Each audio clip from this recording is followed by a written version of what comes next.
يا بني آدم قد أنزلنا عليكم لباسا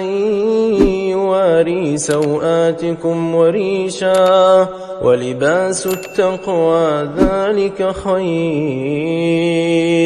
ذلك من آيات الله لعلهم يذكرون يا بني آدم لا يفتننكم الشيطان كما أخرج أبويكم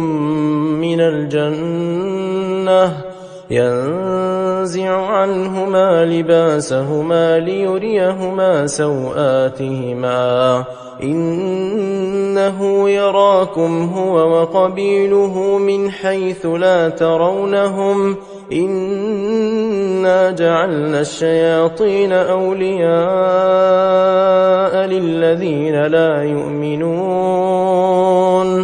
وإذا فعلوا فاحشة قالوا وجدنا عليها آباءنا والله أمرنا بها قل إن الله لا يأمر بالفحشاء أتقولون على الله ما لا تعلمون قل أمر ربي بالقسط وأقيموا وجوهكم عند كل مسجد وادعوه مخلصين له الدين كما بدأكم تعودون فريقا هدى وفريقا حق عليهم الضلالة إنهم اتخذوا الشياطين أولياء من دون الله